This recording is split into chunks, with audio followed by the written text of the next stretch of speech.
everybody. Welcome to Talking Disney. This is the podcast where each month we talk about one of the Disney classics of the Disney canon. It is decided by the random number generator which film we talk about. And really excited today, the random generator gave us Snow White and the Seven Dwarfs, #1, to talk about. And so that's going to be really fun. Start up the new year with the very first Disney animated film, and I'm film critic Rachel Wagner, and my good friend Stanford is here. Hi. Yes. So you're so excited? Oh, I'm so excited to talk with you about this movie. I was so excited when the random number generator picked it. So I know. Yeah. It's going to be really interesting to kind of talk about. Of course, you talk about the sort of the legacy of the movie, but then you also have the all the different parts that went into making it, plus just talking about the film itself.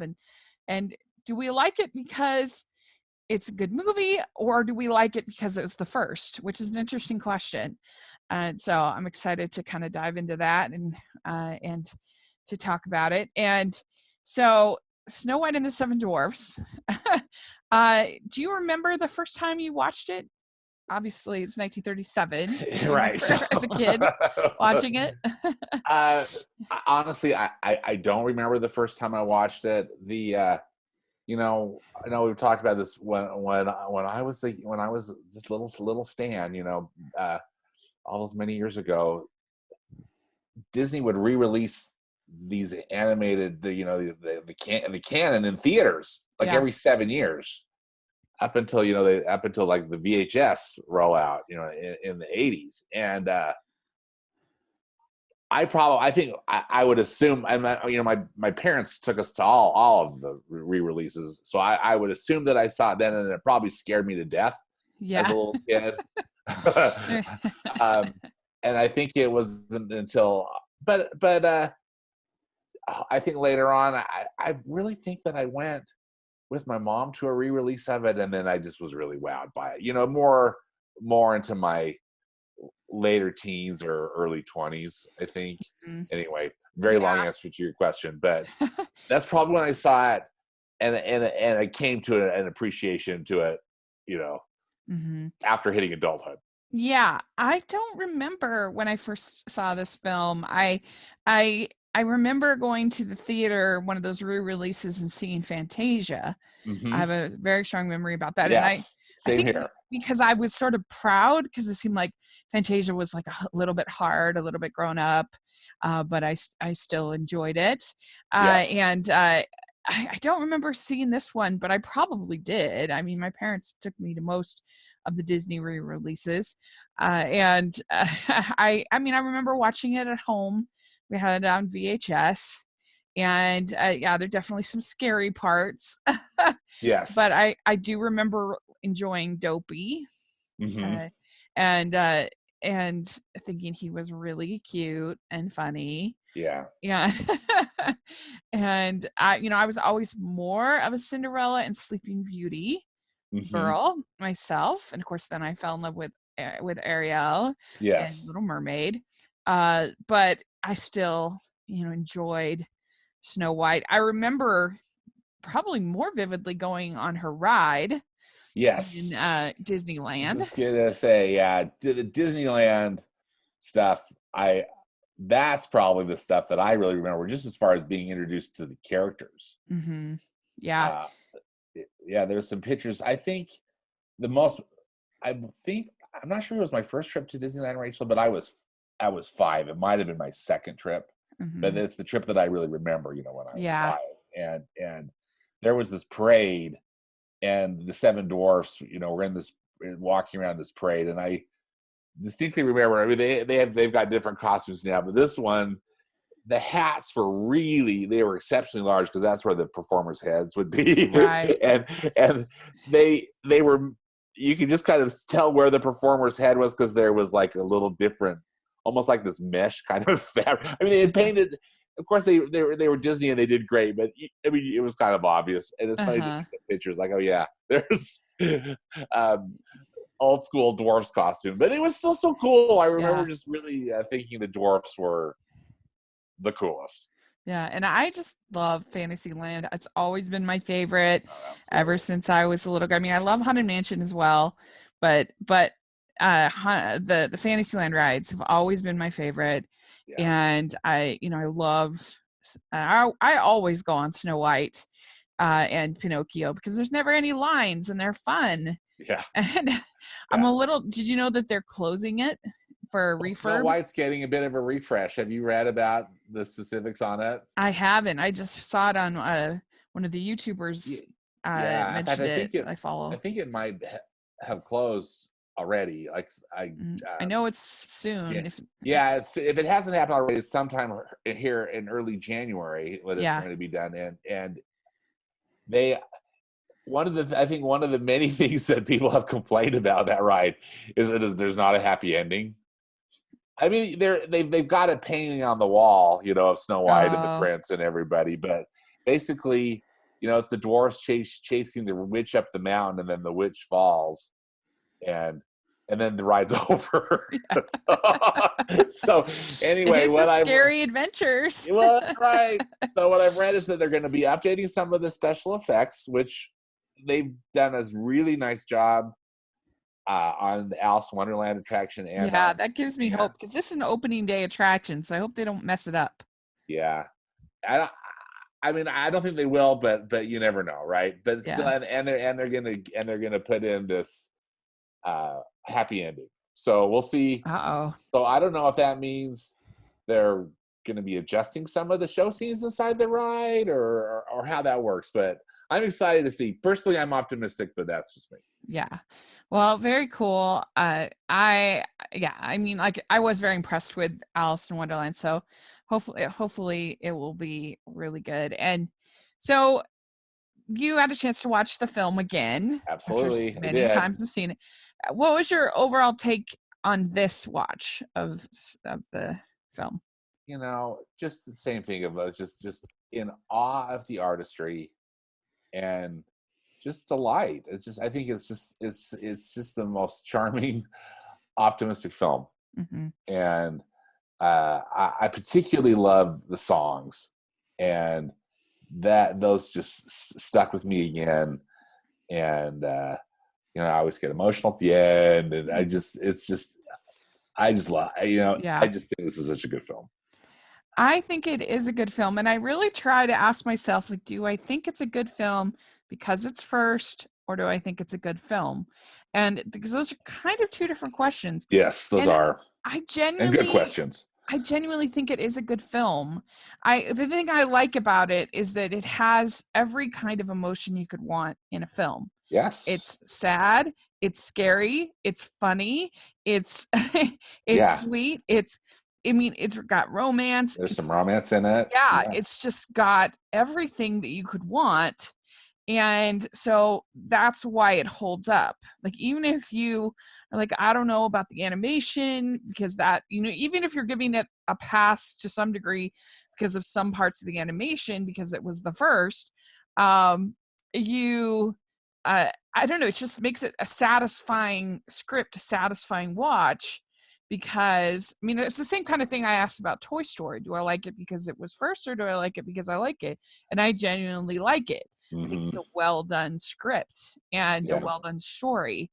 And so, yeah, I think it's really interesting. Of course, this was originally referred to as Walt's Folly, Yeah. as people would talk about it, because people were pretty skeptical that this could work because there hadn't been an American made feature film in animation at that point. And it took, they started working on it in 1934, and it took them 3 years.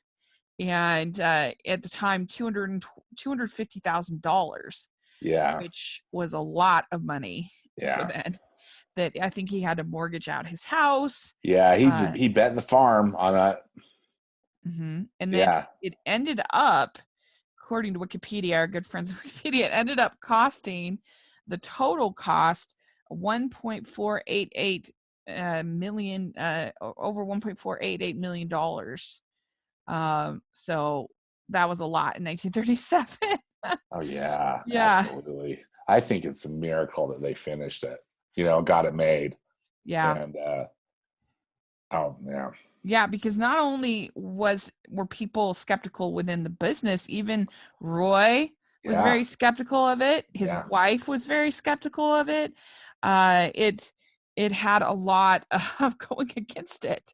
But Walt was a risk taker, and he really believed in pushing things forward. That's what it says the in Disney, Disneyland. And we move forward. We're not looking backwards. And I think that it's really interesting, and that's where you start to get some of the Nine Old Men involved in this, and you had the beginnings of what would become uh, become the Walt Disney Company.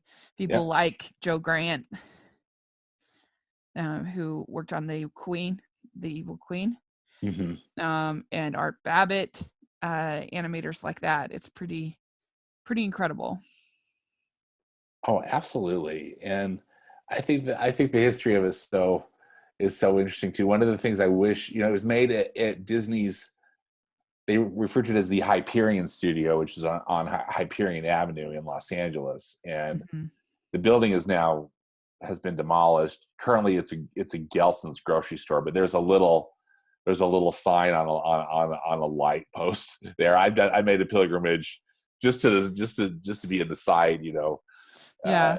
and there's they put some cool pictures in the grocery store, which I thought was a nice touch of some aerial views of what the building looked like, what the kind of the little campus looked like. It Mhm. was small, of course, but that's just one of those things that I wish.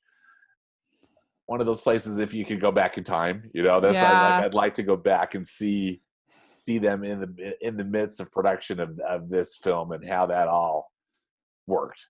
Right.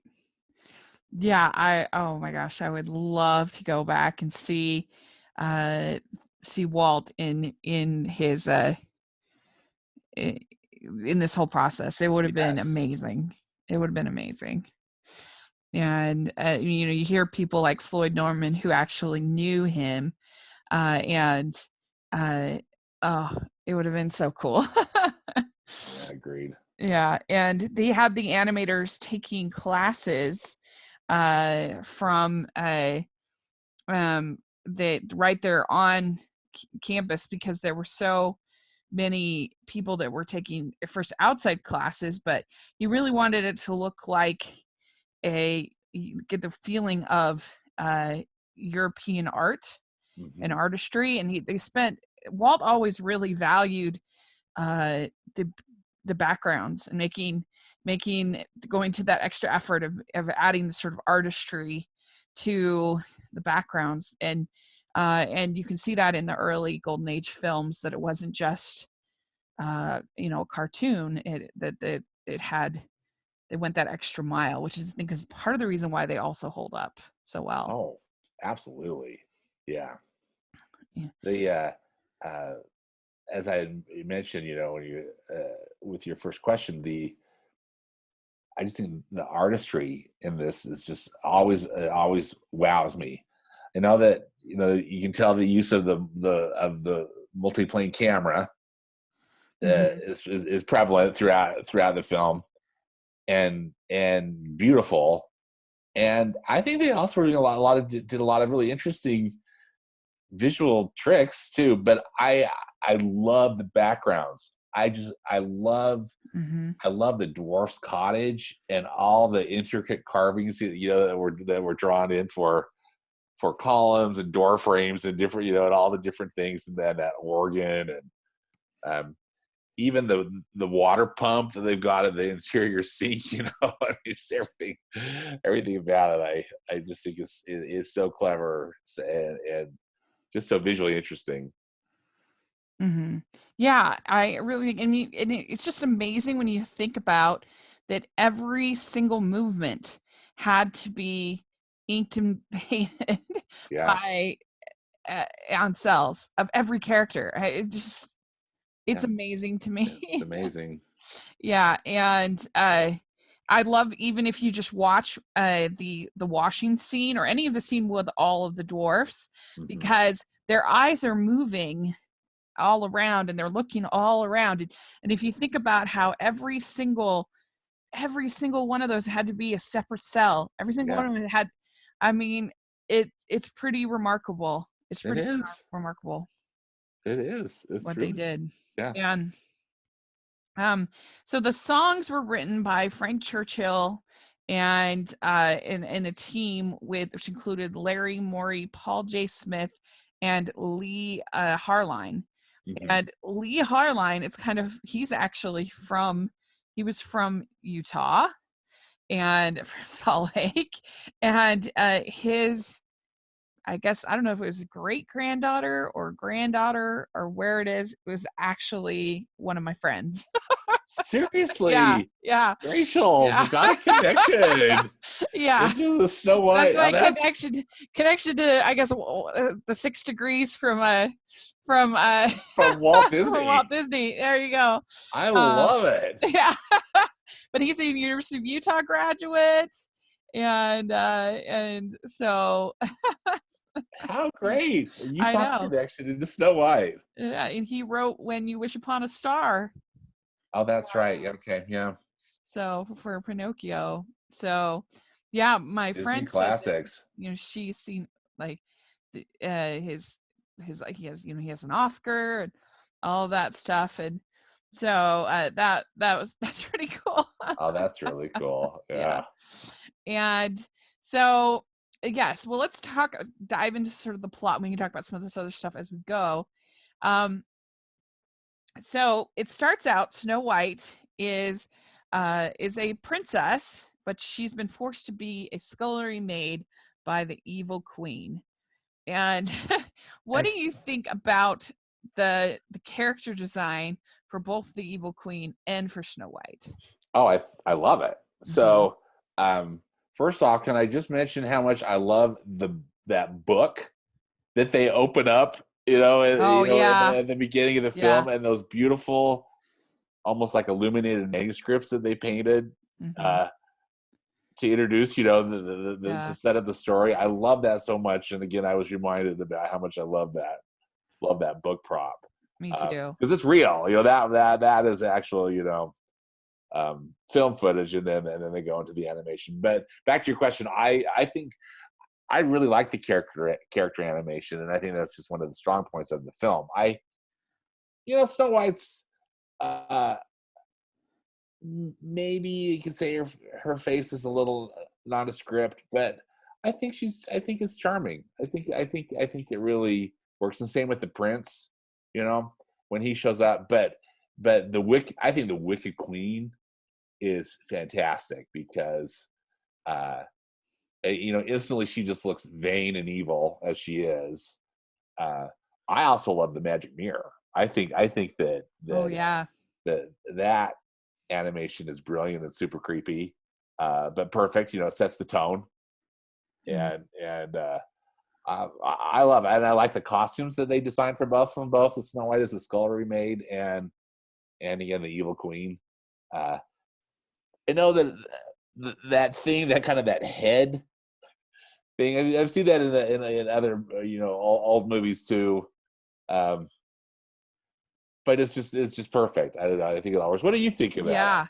Yeah. No, I really like it. I have never seen. I know there's a name for that type of sort of head covering that the evil queen wears.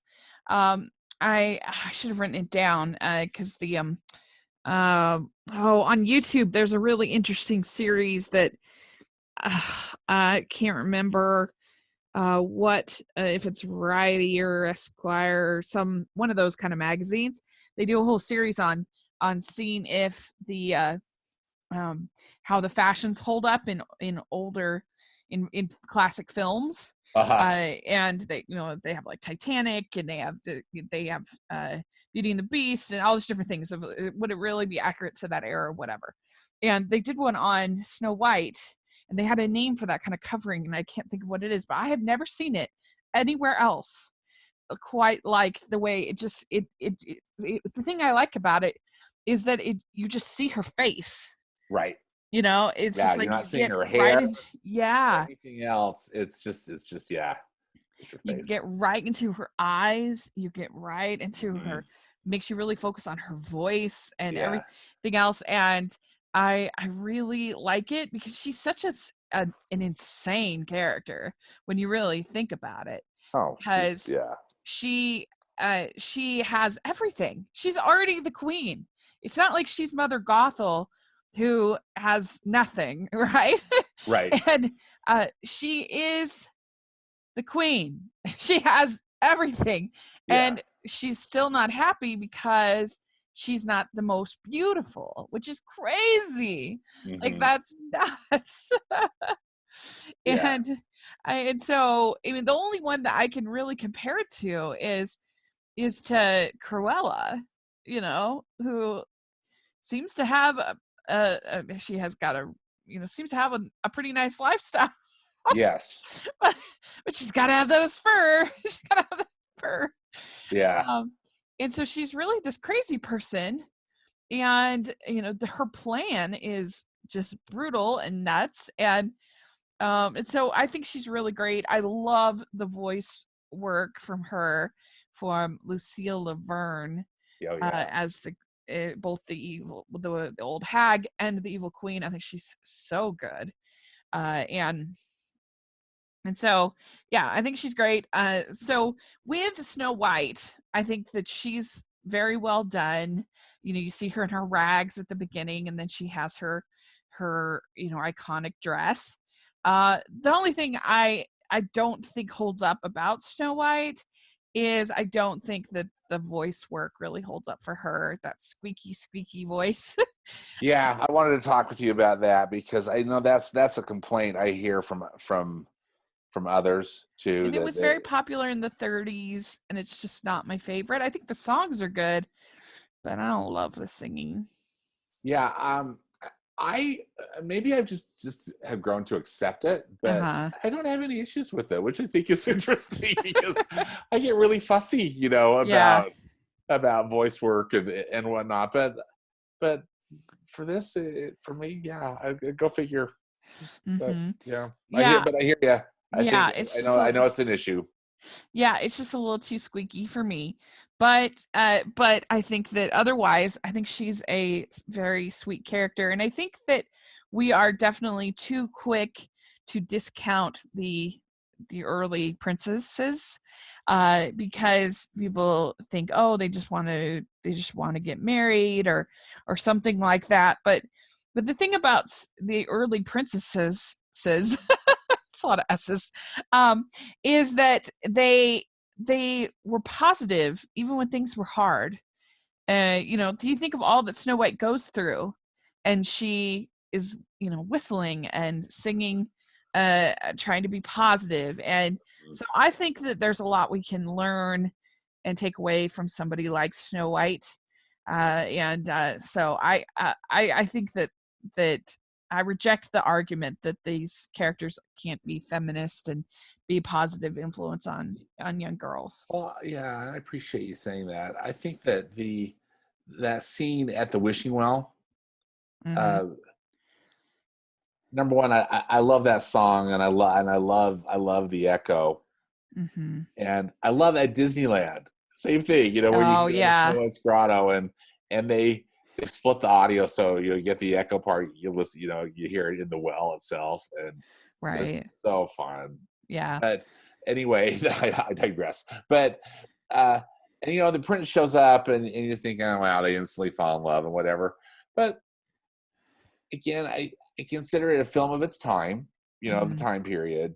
But I also think it's just so charming, just because they're having this first meeting through this song, and she like sends a kiss through the bird, with the bird, and Yeah. just the look on her face too. She's um so happy, and so's he, and again, I just think it's innocent, and optimistic. Mm-hmm. So I'm always quite taken with it. Yeah. I Well, mean, the prince is pretty boring. he's Yes. nothing. I mean, as He's far not, he as doesn't even have a name. we don't know anything about him, Uh-uh. other than he's the prince and he can sing. Yeah. And he's smitten with Snow White, but yeah, and he's got a castle. I guess we find out at the end. But Yeah. If you want to see a modern interpretation of Snow White, then I definitely highly recommend Once Upon a Time, because they had the lead character right. one of the lead characters be Snow White. Snow White. And I love Jennifer Goodwin in that role. I was a big fan of that show, and so you can check that out. But I think that there is something to take from her, and I yes, there is the instant love, but it's a fairy tale. I mean, it's a fairy tale made in 1937. Yeah, so right. It doesn't necessarily it's not going to fit with our modern sensibilities, and it doesn't perfectly. have to, because it's just it's a product of its time. Yeah. So you said about the wishing song, and I do agree, that one's really sweet. And then the prince hears her singing, and then they sing one song, which I think is a really pretty song. Yeah, that's a nice song. Mm-hmm.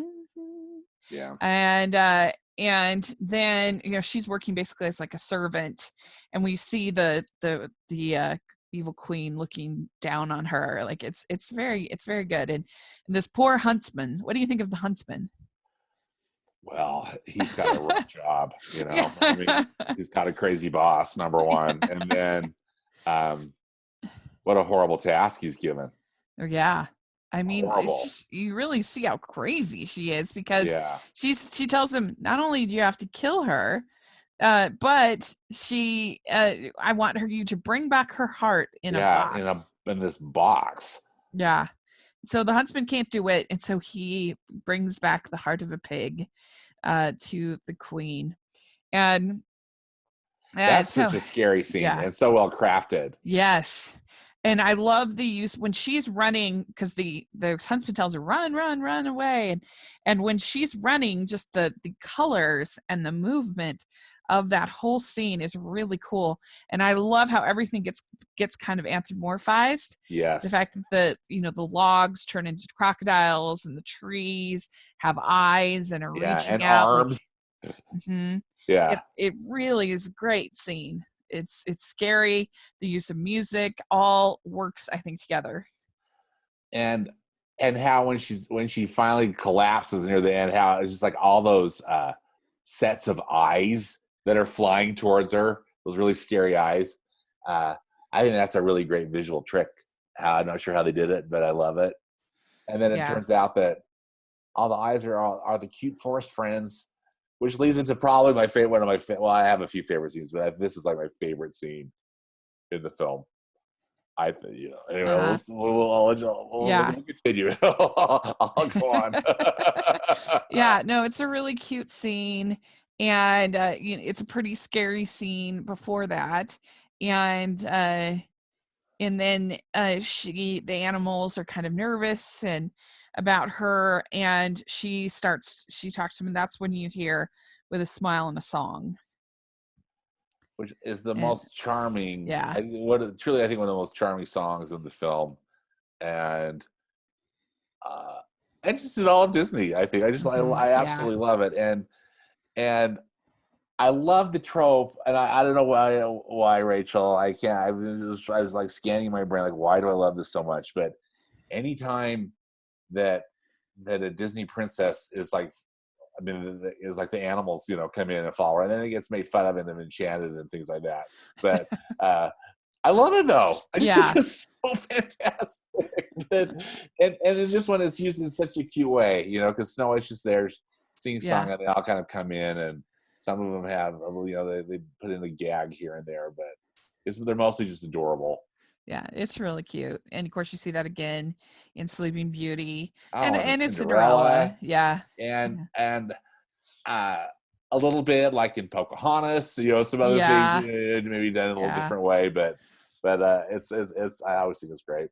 Mm-hmm. Yeah, I do too. I like that too. And so she arrives at the cottage of the dwarfs. She needs a place to And stay. yeah, and so she just gets She's right to homeless. work. Yeah, because she's Yeah, like, it's a this is mess. terrible. Yeah, this is messy. And when we get with So While You Work, and it is cute in this, how like she's sort of scolding all of the animals. All Like, the animals. don't just put it under the rug. Like, Or lick the place. yeah. No. That's right. Put him in the bag. Yeah. And I'm thinking the whole time, I'm like, hey, if she could break into my house anytime. I know, please. If she cleaned No, and made me dinner. Friends. You can come in and clean. Yeah, made dinner. And yeah, and then this is when you first meet the dwarfs. They're singing "Hi Ho," which is definitely a highlight. I feel like. That whole hi ho sequence. Yeah, and I love it too. It's probably my second favorite after. Well, actually, I really can't rank him because I love them all, but I won't even try. But that sequence is so fun, I think, because it's just expertly designed and crafted. I love the diamonds that they're mining, how giant they are, you know? I know these dwarfs should be super rich. All those gems. And it's just like, that's like a place you want to go. It's like, I want to see that diamond mine, you know? And I was reminded, so again, sorry, back to the theme parks, but in Walt Disney World, so the Magic Kingdom in Walt Disney World, you know, they closed down their Snow White Scary Adventures dark ride a few years ago. And I think a lot of people were really upset about that, of course, but they built a new ride. They call it the Seven Dwarfs Mine Train. And it's kind of like a kid's roller coaster. It's not too intense, but one of the scenes is that it actually takes you into the diamond mine, and you know the one at Disneyland. Oh yeah, Snow White's what is it called? Mine shaft, right? It's Seven Dwarfs Mine Train, if I'm not mistaken, is the name of the ride. I've heard of that. I heard it's a hard one to get tickets for. Oh, it's like because usually like hours long line every day, you know, for it, but. You go through the diamond mine, and it's just like in the movie, you know, with the giant gems. They've got them beautifully lit, and the dwarfs are all animatronics, and they use projections on their faces, which actually I think is effective. But still, it's so cool. And then so it's like childhood dream come true, you know, because I've always wanted to go into, not so much to take the diamonds, but I just love the look of it. You know, just the design of it has always been so appealing to me. Yeah, I really like it, and like I said, I love the backgrounds and just how the nature's depicted. All that is so beautiful in that whole sequence. I think, particularly like you said, with the diamonds, but even as they're walking home, it's the best. You know, it's the use of shadows and light and the and nature. There's like the waterfall and all this all this great stuff. It's such a good sequence. Yeah. And so originally they were going to have a lot more than just the dwarfs that they ended up with. There was talk of ones like Baldy, Deafy, Jumpy, Lazy. So then they ended up with the 7 that they after much debate. And so do you have a favorite of the dwarfs that you like? You know, I like Doc. I like Happy, Grumpy, Dopey. Actually, I kind of like them all, but I think those are probably my top 4. I think Grumpy clearly is the most interesting one. Yeah. And he's the one that's got the bit of the character arc. The rest of them all kind of stay the same. But yeah, how about you? You feel bad for Sneezy. because I mean, if he sneezes so much, he's the worst. You got to get this man a Claritin. I know, seriously, because it's so destructive too. That becomes your name, you sneeze a lot. But but yeah, I think my favorite is still Dopey. Is always my favorite. I'm sure that modern eyes would have problems with it, but I still just think he's so cute and sweet. So cute. Yeah. Yeah. and Grumpy is definitely the one that you get the most feels for, especially once he's crying at her funeral. Devastating. It's devastating. And so then you have, I mean, the whole sequence, I love when they think they've been robbed, and they're really and that's clever. where you really get that level of animation with all of their eyes all moving and all of their expressions. It's really impressive. And then I love that scene when their noses are just peeking over the bed frame. Yeah, I do and too. You just see their eyes and their That's noses. always been a favorite. Yeah, it's so good. And she's like, "You must be grumpy." Right. She figures out who they are. And you must be sneezing. Yeah, it's so cute.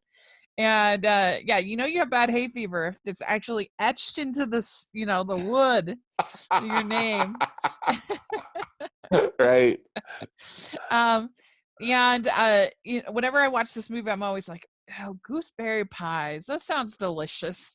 Oh, I know. It looks delicious. And she's so good with that pie crust too, Yeah. She's got skills. Yeah, like they should sell that at Disneyland. Gooseberry pie. They really should. Yeah. And really good idea. So then she makes the dwarfs wash up for dinner, and evidently this is like a new concept for them. So yeah, so they're pretty unhygienic. And you also it's like courage, men. The water. And you got to figure that Grumpy must have had a terrible experience with women, because he's just like, I'm not going to listen to those females. Yeah, exactly. He doesn't trust her. No. Yeah. With so then we get the washing song. Yes. Which is cute. It's fun. You know what? It's cute. This whole sequence is just, it's almost, I mean, it's kind of like the calm before the storm, but it's character development, and really, I think character animation at its finest in a lot of ways, just as you're saying, because here, each one of those characters, hand-drawn, these and so well executed. I just think it's just charming to watch. Maybe this sequence too could be a little bit of a slog for some of our more modern sensibilities that just need things to move more quickly. But I love it. Yeah, me too. I think it's really fun. And then we find out that the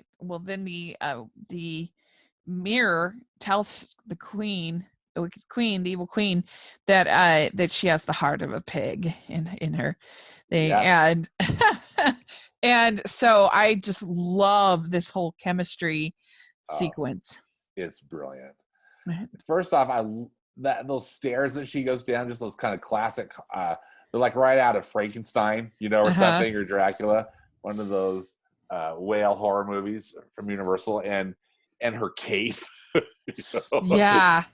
The rats that are on the side, everything about it is just fantastic. Yeah. No, I really do. I really like it's the dark of night that you have, and you're poured in. It's like this ebony, and there's like a old hag's laugh. There's I can't remember them all, but I just really like that whole, and you see it like bubbling and sort of this chemistry set, and then when she drinks it, and you get there's sort of a tornado look about it with the green and the purple and and it's spinning. Yeah, and then it becomes kind of bubbles. Yeah, that look so cool. I love it. The whole sequence is so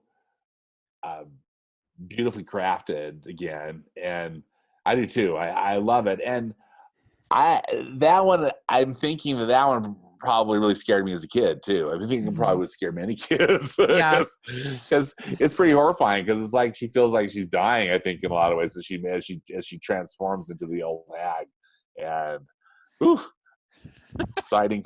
Yeah. Really, really great. Well, and then it's contrast because then you have the silly song going on with them dancing.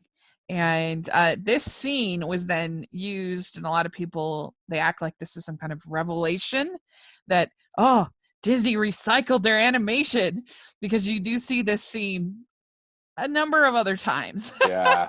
But I don't care. Who cares? Yeah, who cares? I don't understand why that's a problem. Yeah. It's I don't know. I just don't get it. If you had if a studio had an identical costume for what they needed for a different movie, what would be the problem of using that same costume again? That's kind of how I look at it. Or if they already had the set from a different movie, what would be the problem of using that set again? Who cares? It's different story. It's different characters. It's different, like, it's a different plot. I don't know.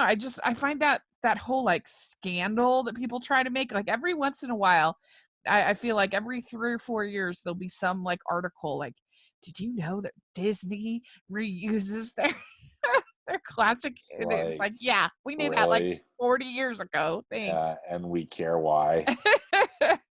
and so it looks like a fun party. I'd want to be at this party. Oh, absolutely. Yeah. You've got the dwarfs yodeling.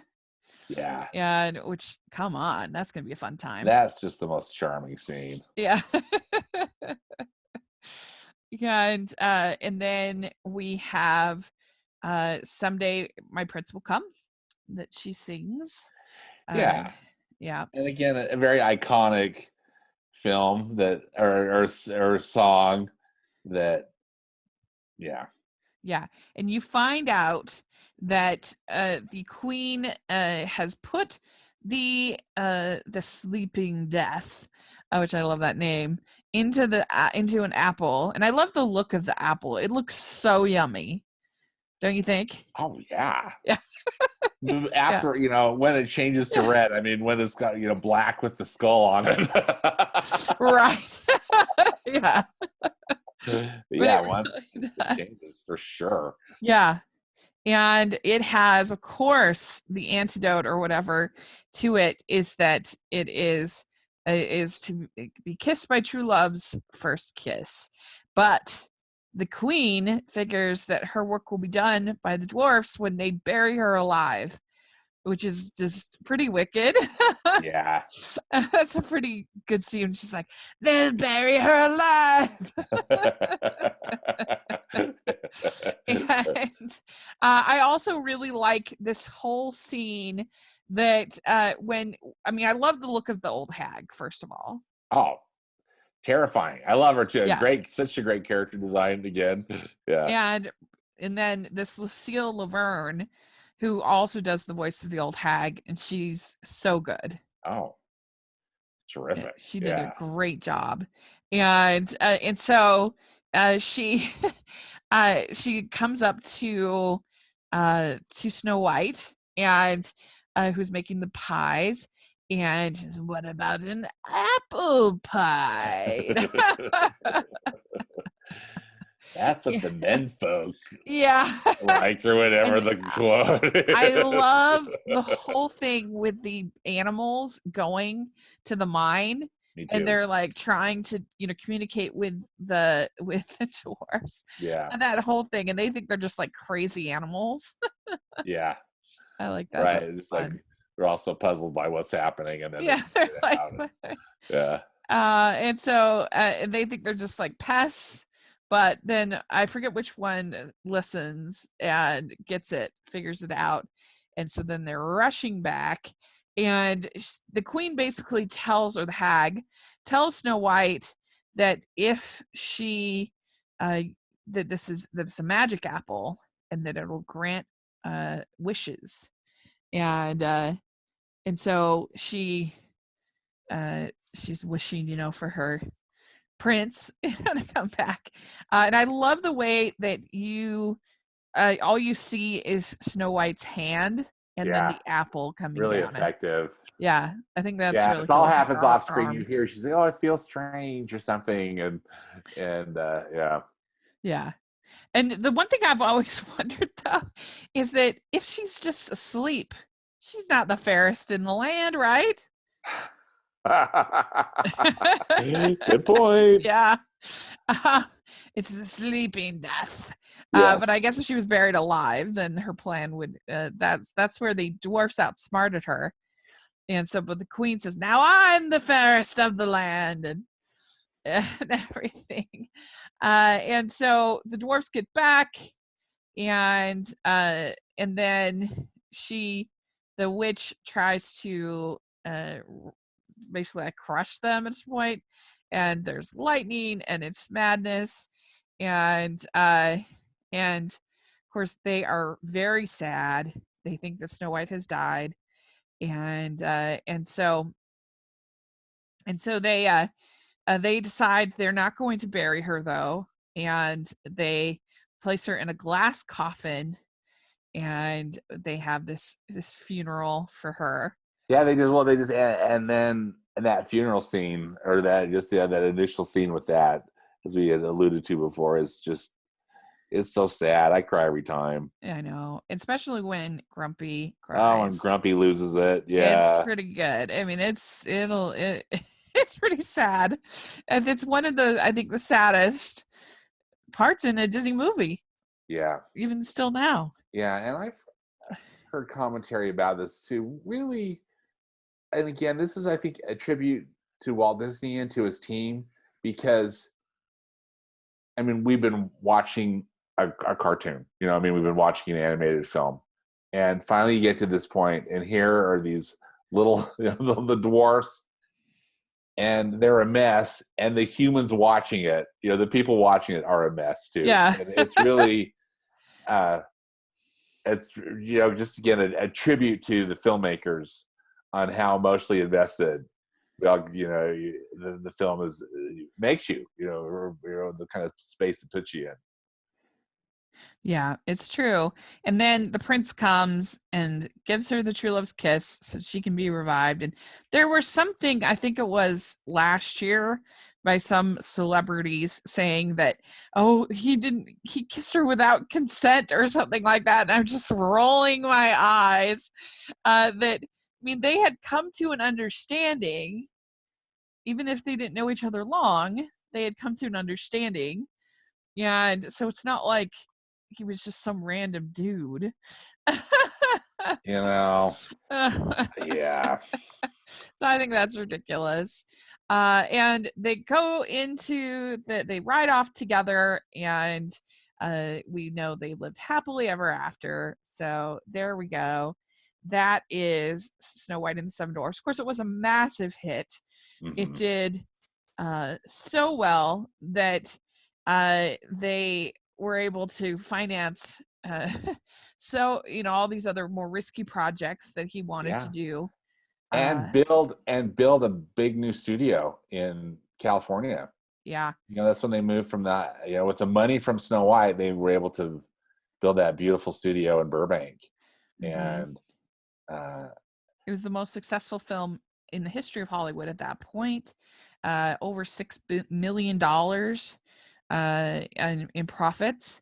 And by the end of the original run, it had over $7 million in international box office, which is amazing. And and I think that they wanted him to make sequels right away, and very similar, because they were also able to monetize the music in a way that hadn't really been done quite that way as before, and they were also able to monetize merchandise the dwarfs in an early kind of way of merchandise, selling toys and different things like that. And so, and I heard about music too, Rachel, that the sheet music Oh yeah. was a huge money machine for Disney too. That they printed off sheet music that sold like hotcakes for all this Uh-huh. music. Yeah, and I mean they would not have been able to have made Pinocchio and Fantasia and Bambi, all of those, without this having been such a huge success. So it's pretty interesting. And yeah, so my last ranking that I did, I had this at 13 in my rankings. And And so yeah, and pretty I high. have it at number 5 in mine. Okay, yeah. So we Yeah, both have it pretty high. yeah. And so I did ask on my Twitter what people thought of this. So I'll share. My friends at All the Feels says, I haven't watched this in forever, so I'm not sure if it holds up. But the dwarf I most identify with is Sleepy. Yeah, I hear uh, that. I did. I asked that as well. What was their favorite dwarf? Oh, fun. Um, Yeah. Ryan Cam says, just watched it for the first time the other day. I thought it was brilliant. Nostalgia Cast says, dang straight it holds up. And if people can't at least recognize the template it set for all animated films that came after it, from the multiplane cameras to the songs to the comic relief side characters, then they don't respect cinematic history. And his favorite is Doc. Cece Takato says the animation is the big appeal of the movie to me, and the evil queen is still a great villain, but the movie's plot is kind of weak to me with a lot of padding. It often feels like a bunch of animated shorts of Snow White and the dwarfs stitched together, but Grumpy is my favorite. Music Chick 8604, she says, I love the storyline, but I can't stand Snow White's singing voice. I'm sure a lot of people don't agree, but it just bothers me. Anne Rose says, it's definitely up there for me. Not a major favorite, but I think that it does actually hold up. I think the Dopey would have to be my favorite. And a couple more. Animated Antics says, I think it mostly holds up. The animation looks great. The songs are still catchy. And the characters are all likable enough. It does at times feel like an experiment at times, though, since Disney was learning how to make a film. But I still consider it a great film. And he says that Sneezy or Happy are his favorites. Favorites. Yeah. And yeah, there's a bunch of different ones. And so it's pretty interesting. Everybody has their favorites. Yeah, everyone has their favorites. One final note on this, Rachel. The in the late 80s, early 90s, Michael Eisner, who was then CEO of Disney, he built a new headquarters building on the Disney Studio lot in Burbank, and it was designed by renowned architect Michael Graves. And I don't know if you've seen this building. I can send you a picture of it, but it's what they did in the front of it. It almost looks like a kind of a Greek or a Roman building, a very modern interpretation of it. And the columns are the Seven Dwarfs. Actually, it's 6 dwarfs and then Dopey's up in the top of it. And it was done for a purpose, yeah. because the studio was built on the success of Snow White. And I just loved and appreciated that modern Disney management, I think, many of those people still understand that and respect that. Yeah. So there we go. That is Snow White and the Seven Dwarfs. Let's see what we're talking about in February. All right. And we are still going to try to do Frozen 2. Frozen I 2. Promise. It's just been a busy time. It's busy time. So forgive us there. But let's see here. Melody Time. Okay. I think is number 10. So that one should be fun. Yeah. Package film. Yeah. Yes. So it is Melody Time. I love Johnny Appleseed, so I'm excited to talk about that. and it'll be a lot of fun. So that's what we'll talk about in February with Melody Time. Let us know what you think about Snow White and the Seven Dwarfs. We have our Twitter at Disney Talking that you can please follow us, and we like to share on there different things about the films that we'll be talking about. So definitely take a look. We are available on Anchor and most other places, and iTunes where you can find apps. So definitely check that out. And so it's a lot of fun. We really enjoy doing this. And so Stanford, where can people find you? I'm on Twitter at Stanford Clark, and I also have a movie blog and podcast at moviespastandpresent.com. Yes, and you can find me at Rachel's Reviews, all of our social media, iTunes, YouTube, and on Rotten Tomatoes. So make sure to check that out. And this is always so much fun. And if you're listening on iTunes, please leave us your ratings and reviews. We really appreciate it. And if you are listening on YouTube, please give us a thumbs up, subscribe to the channel, and we appreciate that as well. And look forward to next month. It'll be fun. Absolutely. Thanks so much. This was really fun. Thank you. Bye.